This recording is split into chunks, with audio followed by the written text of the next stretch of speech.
Hello everybody and welcome to the astrological analysis of Kim Kardashian and Kanye West. We are going to talk about what kind of soul connection may they have. Are they twin flames or not? I mean, I know that they're separated now, but I feel that whenever there's some kind of a power couple out there, people automatically say, oh, they must be twin flames. And this is why I sometimes like to analyze celebrities to see, well, is it true or is it just people who like the romance and put them on a pedestal. So we're talking about what kind of soul connections they have, and I do that by analyzing their individual energies, because if you know me, that I am so sure that we do find traces of different kind of soul connections in our charts. If you don't know what I'm talking about, well, this is not a theoretical video. I do have playlists where I explain that in depth, how to find out what kind of soul connections it may be when it comes to astrology. I do have an entire playlist called Signs of Soul Connections in Astrology, and in that video I analyze it and explain it in depth. And here this is more like me doing it and less explaining it. So we are going to compare the individual energies to determine what kind of soul connection it may be. Then the second step is how do they influence each other, and that of course is going to be their synastry chart. And we do check if we do have some kind of aspects that imply fate or a long-lasting connection, because we all know that divine counterparts may be twin flames or other kind of divine counterparts. They are highly fated connections, so of course we do have signs of fate in these connections. If you want to know more about that, then again check out my playlist Signs of Soul Connections in Astrology. You will find a link in this video below in the description box, and if you don't know anything about that, please pause this video and check out those videos first. Then we're going to check the energy of the relationship, number 3, which is going to be the composite chart. It is the third energy or the birth chart of their relationship. And then step number 4 is actually something that I came up with, that Spirit channeled to me.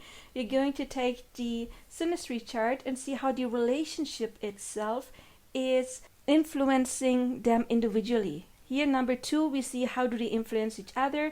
And then number 4, we do basically the same thing, but not with their birth charts, but their birth charts separately compared to the composite charts. So let's start with the first point. What kind of soul connection do they have? It's their individual energies in comparison to determine the soul connection. And I didn't find much, to be honest. So I don't think that they're twin flames at all. They do have some similar energy.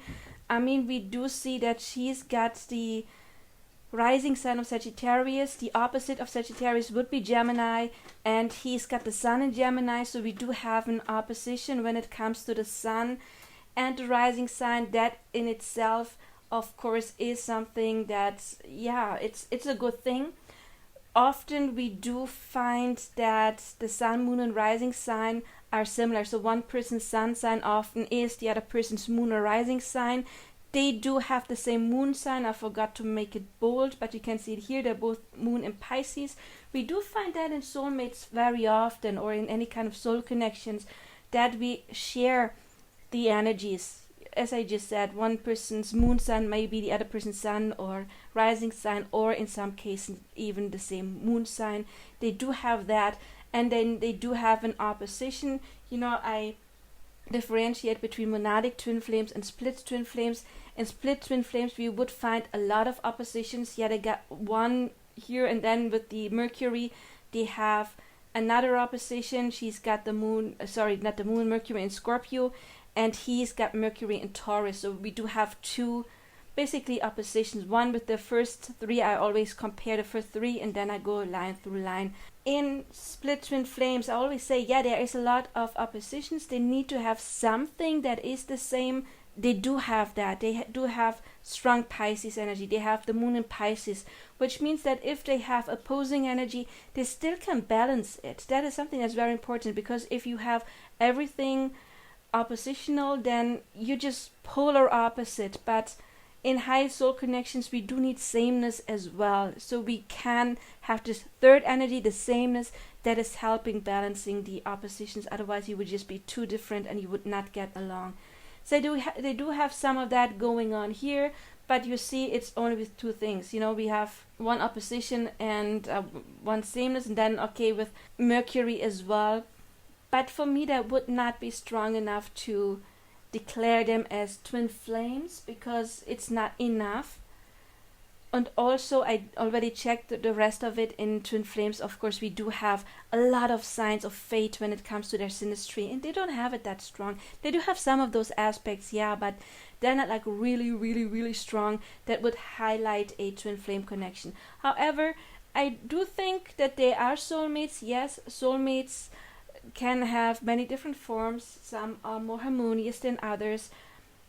But I believe we do have many soulmates, and we often attract people that have a great impact in our life. And I mean, obviously, they were married, they have children, so they did impact their lives in a big way. Oh, by the way, of course, we don't see his houses, we don't have his exact birth time. I mean, you would think that big celebrity like he is, or he thinks he is, you would find his birth data, but we don't have it. We only have his birth date, but not the time. So we unfortunately don't have his rising sign, and we don't have his houses. We only have hers. Then we do have some sameness going on here. I would not important, because I think they were born within 4 years, and those are generational planets, and they stay in a sign for a long, long time. So everybody who is born within the same couple of years would have the same Uranus, Neptune, and Pluto. So this is nothing we can use to hint at a soul connection. Another thing I like to check, and again, you see that and you see the reasons why in my video about Juno. I do have a video about Juno. Juno is the asteroid that tells us about our divine counterpart, like who is our divine counterpart. And she's got it in Libra, and we don't see any Libra in his personal energy here. We don't have the AC, and we don't have the houses. Maybe he has like a very strong 7th house. We don't know that, so he may have strong Libra energy. However, as I said in the Juno video, just because he doesn't have any Libra doesn't mean that he couldn't have been her divine counterpart, or could be a divine counterpart, because he still may have some Libra attributes without being a Libra. He's got Juno in Scorpio, and she doesn't have strong Scorpio except for Mercury, so she's got the Mercury, the Scorpionic way of thinking, and his divine counterpart would be very Scorpionic, have strong 8th house placement or Scorpio placement. Or another thing that could be, and I didn't check that right now, is of course he may have strong Libra energy if he would have a good positive connection between Venus. Venus is ruling Libra and Taurus, but let's say he had a conjunction or a trine between his sun sign or moon sign and Venus. That would give him Libra, or that Venusian energy. And for her, if she had a conjunction or trine, a positive connection or sextile even, between Pluto, maybe even Mars, but more so Pluto and her sun or moon, then she would have strong Scorpionic energy as well, without having many planets in that sign of Scorpio. But a conjunction or trine like that with Pluto and sun or moon just still gives you that Scorpionic energy.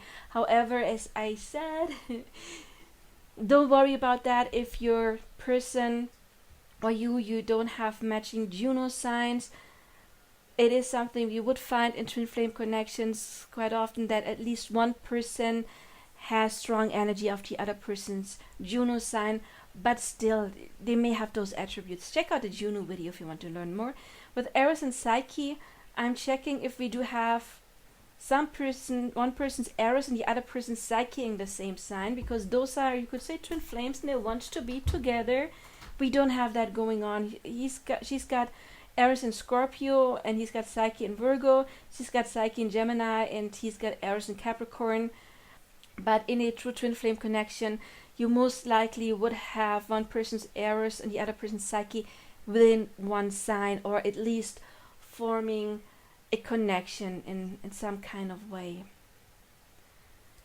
Here I was checking more when it comes to different kind of soulmate connection or soul connections, because there is one high level soul connections called a soul twin, and they do have a lot of trining energy, which means here I'm checking for the elements, and she's got a Libra sun and he's got a Gemini sun, and that is a very good thing because they both have their sun sign in air, which means that is a good match.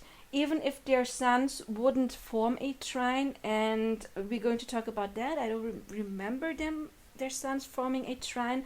However, it is still in trining signs. You know, Libra and Gemini, two air signs, get along very, very well. Yeah, soul twins, they have a lot of trining energy. They have only two. They got Venus in Virgo and Taurus, which is both Earth. I wrote okay here because it's the same. It's both water, of course, but it's the same sign. And in soul connections, it can be a good or a bad thing if you have a lot in common. I did a video on Jennifer Lopez and Ben Affleck. I heard they just got married. Congratulations. If you're interested in that, check out my video, because they may be divine counterparts, and I believe that they may be mirror souls because they have a lot of sameness. And they had been together many years ago and it didn't work out, probably because they were not very developed back then. But you only attract somebody who's vibing on the same level as you are. And if you meet somebody who has a lot of sameness and you're not very developed when it comes on your personal growth, I mean, when it comes to the career, of course, they both were doing amazing. But when you're not very much developed in your personal growth and you still got your shadows, and then you attract somebody who has a lot of sameness, then they have the same shadows and you trigger each other like crazy.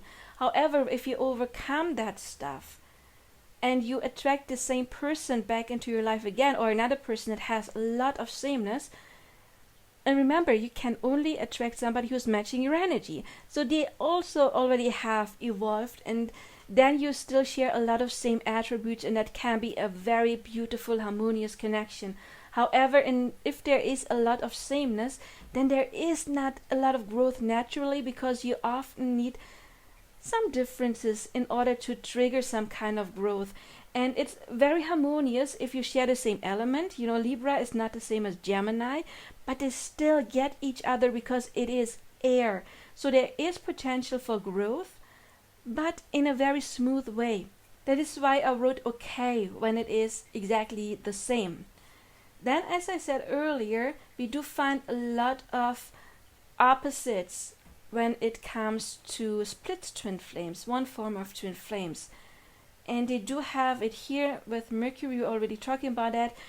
Scorpio and Taurus are opposite. We see Taurus is this one over here, and Scorpio is the polar opposite. And they do have that Mercury. However, there is only one of these yeses, so that is not very strong. Then here we got the yin yang. By the way, you see it here. We got fire and air. Split twin flames, they do share the either masculine or feminine energies. You see it here. The fire, red, and air, yellow, they are always masculine because they're always the odd houses. So we do have always masculine, feminine, feminine, and masculine opposing masculine, and then feminine, feminine, and so on. So we do have a lot of opposites. That's the paradox between the split twin flames. But again, I do have a separate video on that. Check out the playlist Signs of Soul Connections. It may be the third or fourth video, I don't know for sure, where I explain that in detail. Whereas monadic twin flames, they share more this energy. You know, we got fire and water. So those are the more emotional, you know, the left-brained sides, but still one masculine, one feminine. And then the more rational signs, still, however, one masculine, one feminine. And yin yang means that they share the planet. For example, you see we got Taurus here, and it's a Venus sign, and then it is Earth. You see it here. And the best match for Taurus when it comes to monadic twin flames would be Libra. It would be the other Venus sign. So you see here, Libra is the masculine aspect of Venus and Taurus is the feminine aspect of Venus. And we do have the moon and the sun belonging together. Then we got the Mercury signs. We got Gemini is the masculine aspect of Mercury and Virgo is the feminine aspect of Mercury. And we do have that with all of these signs. They don't have any of the yin yang energy. We got Jupiter here, so they got Virgo and Gemini. I explained that those are the Mercury signs. However, this is a generational aspect, so it doesn't matter much. Then they got Psyche and Virgo again, so the mercurial signs. However, I just said it before, this is not as important. We want Eros and Psyche in this case. We want to make a cross. They don't have that. So this doesn't hint at any kind of specific divine counterpart connection. We don't have a lot of sameness, so that would rule out the mirror souls. We don't have a lot of yeses here, which rules out the soul twins. Then we don't have a lot of opposites. You know, you need oppositions and sameness for the typical split twin dynamic, you know, where you awaken and all of that. And then the typical monadic twin flame would have a lot of yin yang. They don't have that.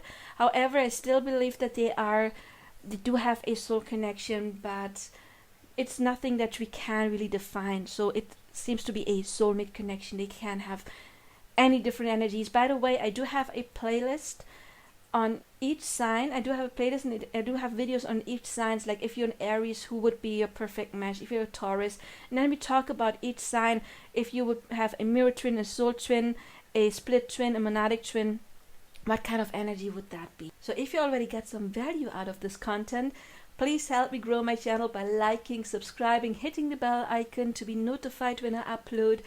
Check out my other astrology videos where I explain it way more in depth.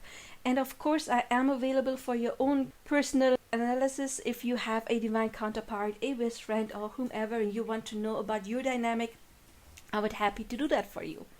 So let's talk about synastry. How do they influence each other? So the synastry triads, they're aspects that imply fate or a long-lasting connection. Because divine counterparts, already said it, they are very much fated. And of course, they're meant to be together. So this is their synastry. Kim is blue. Kanye is orange. As you can tell, we don't have his rising sign and we don't have his houses. However, we do have some nice stuff. There's some things I like to check immediately when we talk about divine counterparts, when we talk about fate. One thing would be the vertex. I do have a video just on the vertex. It's very important when it comes to soul connections. We don't have his vertex because it is nothing that's really going on up there in the heavens. It is a mathematical point. And we don't have the rising sign. We don't have his exact birth time, so we do not have his vertex. We have hers. It's in her 8th house. The vertex usually is in the 5th, 6th, 7th or 8th house. It's talking about fate, and as you can tell, it is unexpected. It doesn't form any aspect to any of his personal planets. So this already, it doesn't rule out fate, but this is one fated aspect that we do not have here. Another thing I immediately check, of course, are the moon nodes. We do have something going on here. We got the Pluto, it's her Pluto and his north node, which means, yeah, she was very important for his growth. That by itself doesn't mean that they have to stay together or they will stay together. There would be more Saturn connection. Saturn is the planet of long-lasting commitment. However, this can be an aspect of fate. Pluto is our planet of transformation and healing and change, but also of darkness. You know, it's bringing a lot of darkness to the light, and then, you know, it's what you make of it. So she brought up a lot of his stuff that his soul wanted to learn, because it's the north node. It's where his soul wanted to go. And you see, it's a pretty close conjunction. So there was definitely some kind of fate going on here. His south node is not connected to anything. To be honest, in soul connections, I don't really care too much if it's the north or the south nodes, because the south nodes talk more about the past. And some astrologists say, yeah, that could be somebody holding you back. I don't always agree. It kind of like depends on what kind of connection it is. A conjunction to the south node to me means, yeah, I've met somebody from my past, but I still can take them to my future. Unless it would be a planet that's connected with a square, then it would be a bad thing or not as positive. However, I would like to point out, yes, we do have this beautiful conjunction here. However, Pluto is not a personal planet, which means he would have the same conjunction with probably everyone who is born within the same year as her, or within even the same couple of years as her. So this is not the strongest aspect. It would be way stronger if it would have been one of her personal planets. I'm just checking the sun. Yeah, it's less than 10 degrees apart. So yeah, you could say that there is some with this conjunction.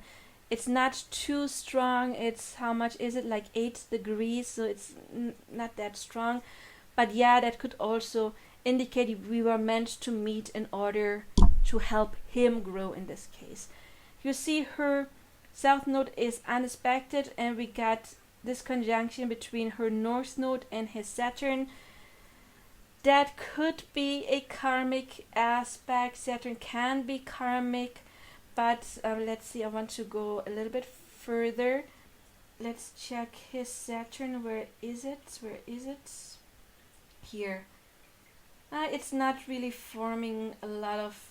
Look, his Saturn is forming a beautiful connection to his Sun. It does have a square to Uranus, but again, personal planets I don't take too much into consideration when we're talking about your own personality. There may be some struggles that you may have with impulses. Either with Saturn, it's not... He's unable sometimes to hold stuff back, because Saturn can be a bit of holding back, or he is holding back too much, but I don't think that would be him.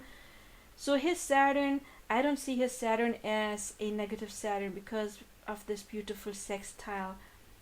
But let's say he had a difficult Saturn connection, then this would be even worse.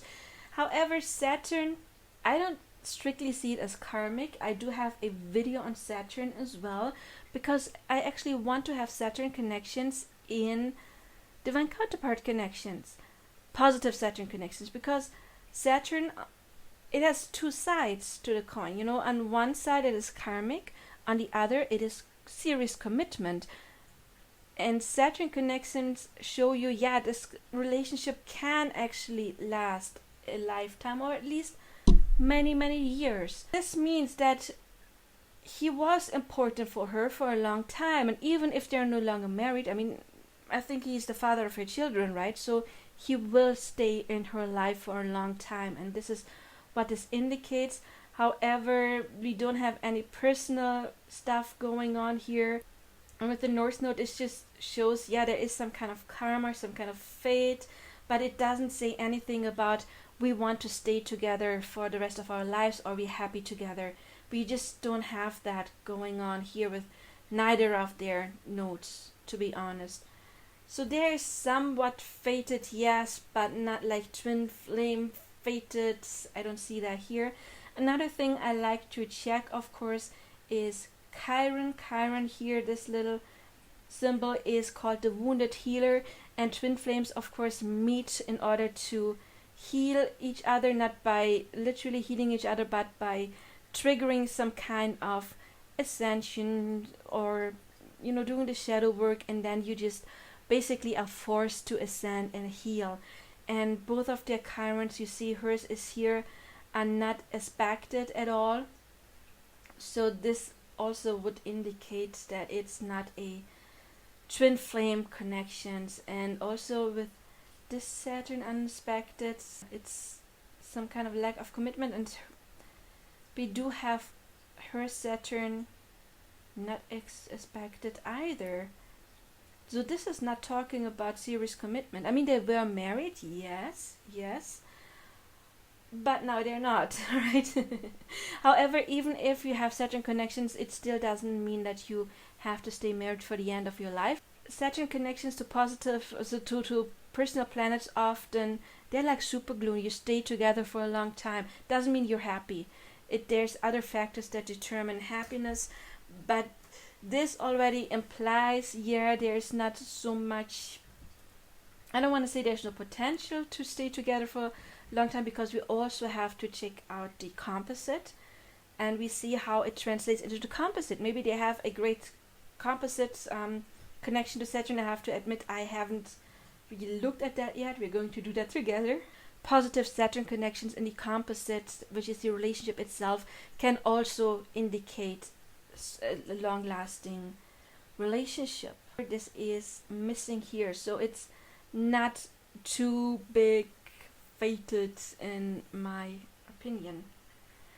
So let's check some other stuff we see. We do have kind of like an opposition between his sun and her rising sign, which means, yeah, in the beginning at least, it can give you the feeling of, yes, we belong together and there is attraction, because the ascendant also kind of shows us how we present each other to the world. It's the way we look can be determined by the ascendant as well.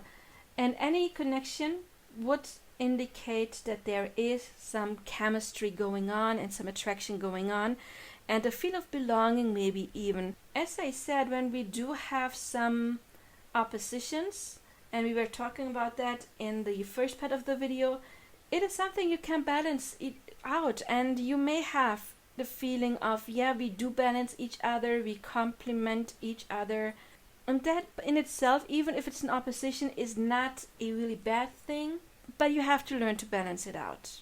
Another thing, however, is that we do have an opposition between her sun over here and his Mars and Venus, both of them, and that's not too good. It also indicates that there's a strong attraction, but the opposition between the Sun and Venus can talk about different love languages, that they have different needs in the relationship, and both maybe feel, especially the Venus person, that would be him, may feel like their needs are not met when it comes to some kind of emotional bonding, and then it can lead to some kind of stagnation and not being happy in this relationship anymore. The connection between the Sun and Mars can talk about a strong sexual attraction. Any connection between Mars and the other, or Pluto and the other one's personal planet, is highlighting a strong sexual connection. However, this is not necessarily like a very tender connection. It can be a bit rough. Also, Mars can talk about sexual connections. It can be rough there. It can also indicate fighting, to be honest, because it can be a clash of egos. You just want completely different things. You are completely different from one another. It probably would be a bit worse. You see, this is already in Taurus if it were in Aries, because Aries is the opposite of Libra. Here it is in Taurus, which actually, even though it's an opposition, is not as bad, because I said it earlier, Libra and Taurus are both Venusian signs. They're both ruled by Venus. So this energy kind of gets each other.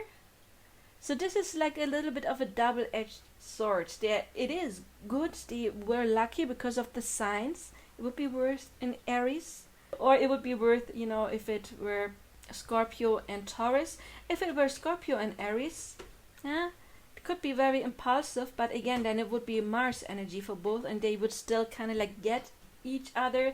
So we do have, as I said, the strong sexual attraction, but since we do have a bit of a contradiction here, because we do have an opposition, but then it is in signs that actually get together really well, because they're both Venus signs. It kind of like depends on the rest of the charts, and it kind of also depends. We have to look at his Mars and Venus. Are they healthy, or do they have negative connections? We would have to look at her Sun. Is her Sun healthy, meaning forming positive aspects to others, or is she trouble herself? it kind of depends on the maturity on how they interact. This is something that actually can go either way, because the opposition can be trouble, but then beautiful matching Venus signs can even it out. Let's check that real quick. So okay, so we got hers. So when we check out her sun, she doesn't have any negative aspects. So her sun, you could say, is healthy. Let's check his. Oh yeah, he's got this connection, Mars and Venus in opposition to Uranus, the planet of chaos and impulsiveness. Could be, I don't know this man. Just looking at astrology, this could be somebody who has some anger issues. I have to admit, I don't know much about celebrities. I don't know much about him. I think he formed some kind of cult, didn't he? Or religion, I don't know. Isn't he like a priest now? I think this man may be a little bit troubled. But again, I don't know. However, this could be somebody who may be very impulsive and maybe even aggressive. Because Uranus means sudden insight or sudden impulses, and then Mars wants to act immediately. So there is maybe a lack of a filter when it comes to that. So this is not a very positive Mars. So yeah, there could have been some anger issues. So we do have his Mars that is not in the best condition, meeting her sun. It depends on how mature he was, if that was something that was a negative thing or not. But this by itself, I would think, may have played out a little bit more negative than positive. But since it is beautiful matching signs, maybe they did make it work. I mean, now they are not together anymore, but I don't know if they split up in a huge fight. I, again, don't really follow celebrity gossip, so I don't know. But this is usually not the most beautiful thing if you have one person's sun opposing the other person's Venus and Mars. Can it be done? Can you just still manifest a beautiful connection? Yes, of course you can. Doesn't matter what you have, you still can put in the work, and that is the thing. You need to talk to one another and you need to put in the work, and then you can basically save that and get something beautiful out of it. So let's go on. We do have her Venus, and that is squaring his sun, which again, not very beautiful. We don't like to see squares, especially not Venus Sun squares. Again, it is different love languages. It is something that can be overcome if you really work on it. This is squares, I could say, are karmic aspects. However, there's something that can be resolved. Unlike the opposition, an opposition will always stay in opposition, and you have to learn to balance it. A square can be overcome, and I do have a video that is called Turn a Square into a Trine, or like alchemize your connection. You can check that out. So don't be too scared of squares. However, a Venus Sun square, of course, is not the best. It can mean that you project your emotional needs onto the other person and they're not getting met. Also, again, talks about sexual attraction, but about not feeling like you don't really get what you need out of this. And then we also have her Venus opposing the moon, and Venus moon oppositions again are kind of rough, because yeah, we got Virgo and Pisces. It's polar opposite. What's good for them is that she's a Pisces moon as well, so she intuitively gets the Pisces energy. However, with Venus on the opposition, it is something you really need to learn to balance, because you may have different emotional needs, different love languages. This is good that they share the Pisces connection. This means, yeah, they can or could have made it work if they talk. I say they can still make it work, even if they decide not to be a couple romantically. They're still a family, they have children. So let's hope for them, especially for the children, that they can turn this into a beautiful, beautiful friendship. But they will have to talk about their emotional needs, they may be able to do that because we do have this here going on. Is a sextile between her moon and his Mercury, and this is something that can talk about positive communication or thinking alike. So this could be beneficial if they actually use that. So what else do we have? Now we got Neptune that close to the ascendant. This is a tricky one. I do have a video just on Neptune because many people think Neptune connections automatically mean high level soul connections, and I disagree. Yes, Neptune can be higher octave of love, of Venus. However, I do see it more as the agape kind of love and not the Eros, the romantic kind of love, for one thing. And for another, it is also the planet of illusions. So if you have positive Neptune connections, amazing. Especially if you have positive Saturn connections as well, because that means you can ground it. Otherwise, yeah, this could be again putting someone on a pedestal. They do have this connection to the rising sun, then you see her Neptune is also forming a square to his Venus, to his moon, and that's something. It's not seeing the other person for who they really are. It may be not being honest, because Neptune can talk about illusions. It could mean difficulties to set straight boundaries. Boundaries are important because Neptune is a gas planet. It doesn't have any boundaries. So this is something, yeah, you see they're only negative. You also see Neptune opposing the sun. This to me indicates a relationship where you feel like, okay, in the beginning feel like this is a special kind of love. This may be twin flame love, this may be a higher kind of love. But then you see you were really wearing rose-colored glasses, and that color is just getting off after a while, and you see that you are confronted with a person that you just didn't really get. You got a different image. Maybe it can also talk about somebody not being honest or wearing a false mask or not telling everything, keeping secrets and all of that, and you cannot really grab each other. I don't know if substance abuse played a role in their relationship. That could be something that we attract somebody where that may be an issue, because Neptune can talk about substance abuse, depression, all of that, to be honest. So this is something I absolutely do not like to see in a connection, because if I had a client that would tell me, oh, it's my twin flame, I would think, yeah, you put that person on a pedestal and you're not seeing them clearly. That could be like a trauma bond or some kind of negative, really negative connection, and you just are stuck on someone because of illusions. And then the next thing I would check, is there any Saturn connections? And we don't really see Saturn connections going on. Yeah, we have the North Node, but that's not a personal planet.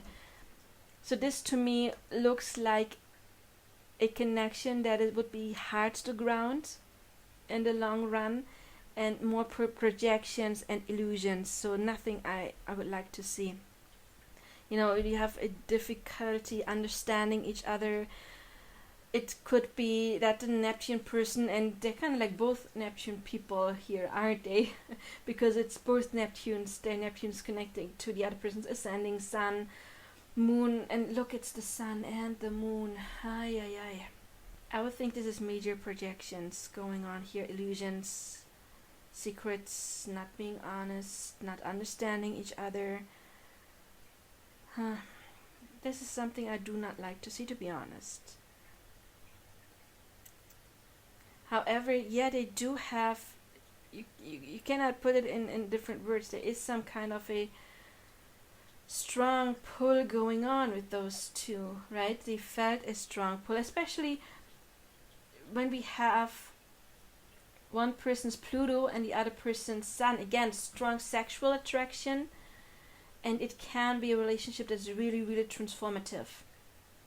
However, I have the image of, like ripping a band-aid off. It's transformative.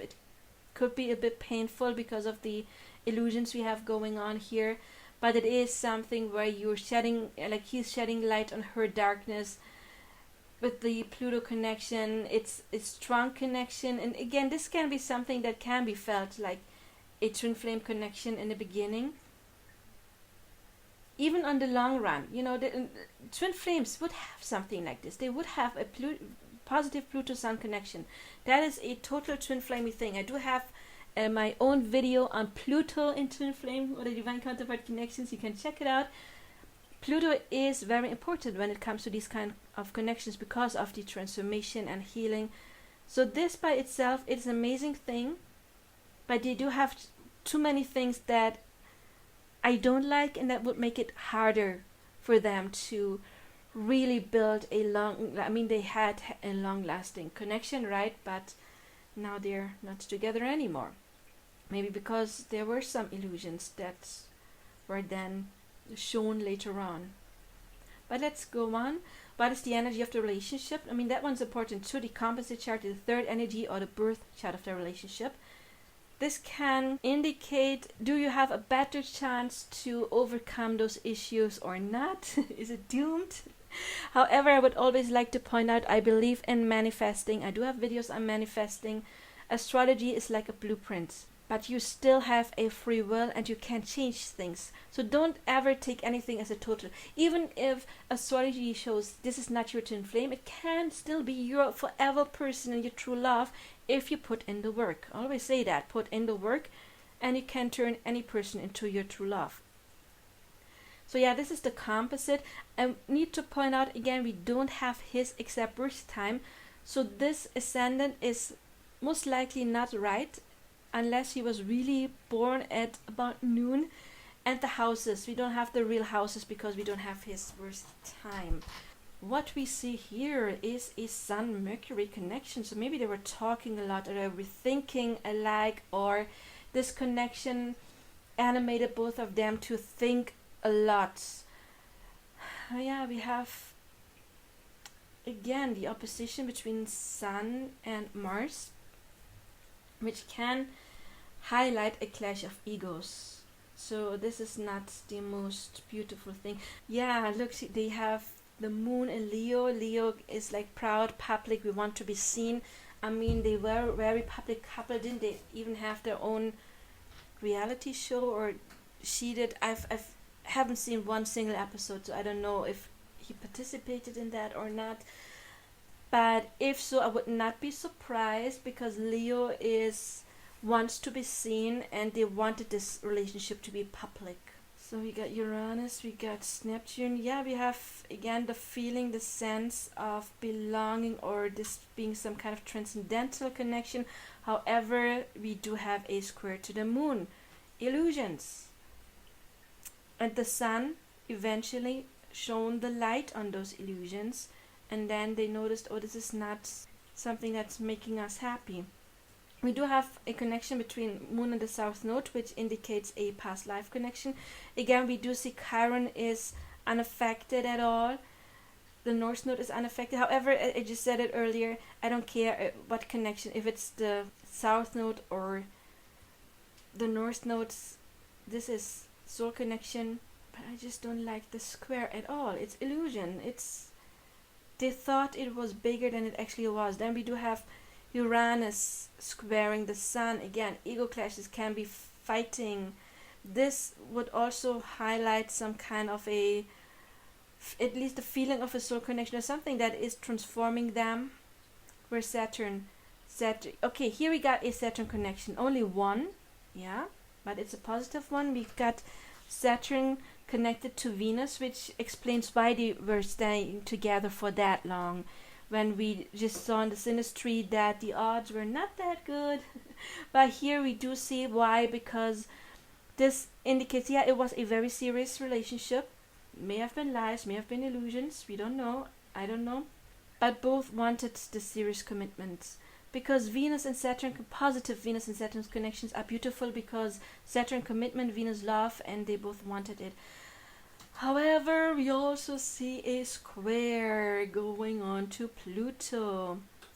Yeah, there is they were forced to transform something. They were forced to grow. This can be like, in quotation marks, like a dark love, you know. Can be a couple that have some dark secrets. Maybe they get off fighting. Some people like that. Some people like that impulsiveness of fighting. But this is like we are forced to transform, but we don't like it. We are fighting it. But this again shows strong sexual attraction. Feeling of this is like a transcendental love, but it's kind of blocked. It's a square. It's blocked. So yeah, when you see this, it's no surprise that they are no longer together, but it's also no surprise that they stayed together for a whole while, and also no surprise that they made it public, very public, when it is in Leo. Leo wants to be seen. So let's see, how does the relationship influence them individually, the composite chart compared to their birth charts.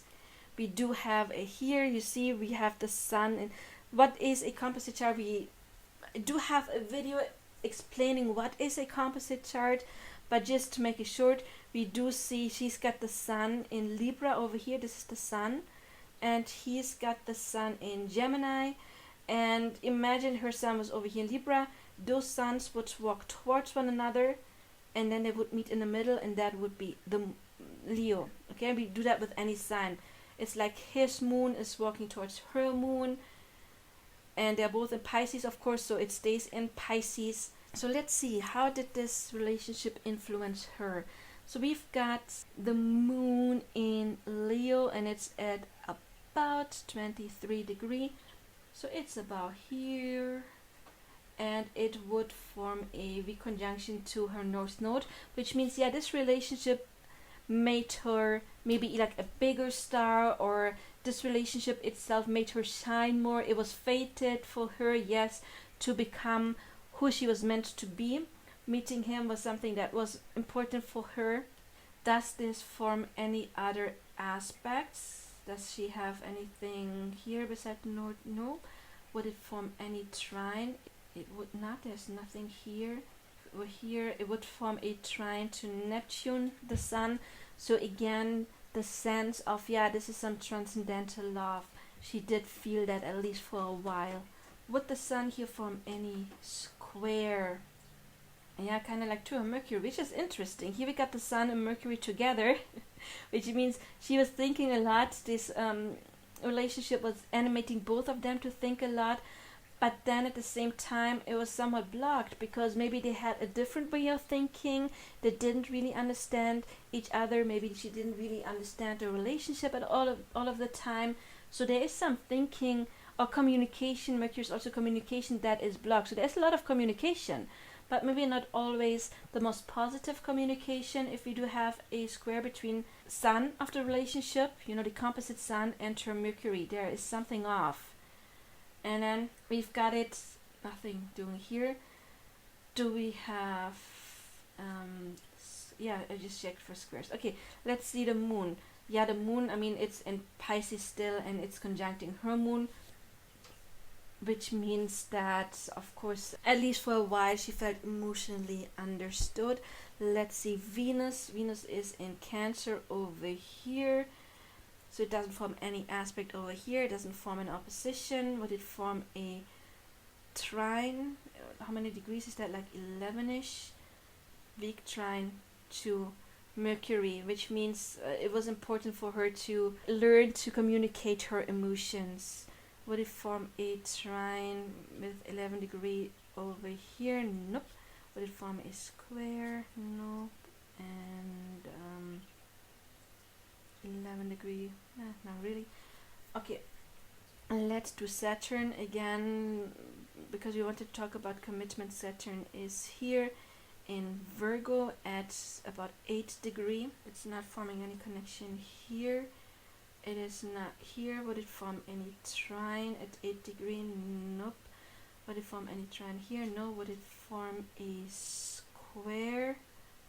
8 degree, it would form a square to Mars. This can indicate, it's a karmic aspect, it can indicate fighting, but also, even though she wanted the commitment, of really putting in the effort, or the effort or the wrong effort, not doing the right thing, because Mars can talk about things we do, effort we put in, and Saturn is also commitment, and that could mean that there is maybe she did too much or too little, so that there's something blocked when it came to this.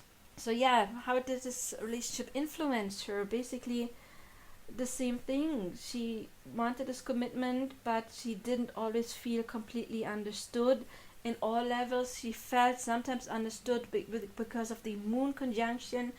Emotionally there was something off when it comes to communication, and it seems a bit like a volatile relationship, at least in some parts. Again, we're talking about astrology. I don't know these people, okay? It also depends on how much you are. It does not matter what aspects we have in astrology. If you have worked on yourself, if you have ascended, usually you wouldn't attract somebody with that many issues then. Maybe she outgrew the connection, that could be, and then she can attract somebody who is healthier for her. However, you can always put in the work and change it. Let's see how this relationship influenced him. The sun would be here, like 23-degree Leo, like over here. Yeah, we do have a weak connection to Saturn. It is maybe the Sun Saturn connection can also feel like that he felt somewhat restricted, like he couldn't really be himself. Saturn can talk about restrictions, and this relationship, maybe he felt a bit restricted, or sometimes that it was a bit of a burden. That is actually something that can happen. However, he felt like he wanted to put in effort, he wanted to make it work. But also the thinking, because it's also with Mercury and the Sun in conjunction, and then Saturn, again, there may have been like restricted thinking or communication. He felt maybe like he couldn't always say whatever he wanted. Let's check the moon. I mean, yeah, it's a Pisces. We don't know where his moon exactly is. If he was born at midnight, then it could be anywhere in between. Here we just know it is Pisces, so we don't know exactly where the moon is. We can't say much about that.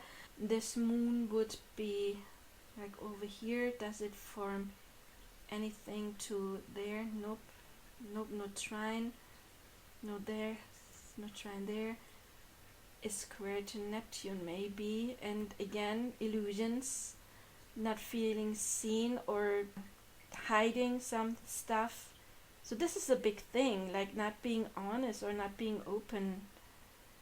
Then with Gemini, this is getting interesting here. Now we get the moon is like somewhat over here, and it's a square to the sun. Again, an emotional mismatch. He didn't always feel like he was emotionally understood in this connection. Then we do have, let's check out Venus. Venus would be in Cancer at about 11 degree over here. It's not aspected to anything. It is not forming any oppositions.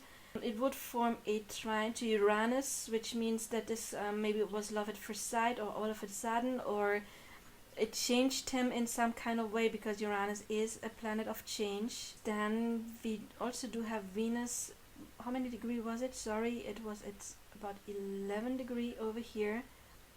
We don't know if it forms a trine to the moon. It could be. So in some aspects he may have felt understood, and in others he didn't.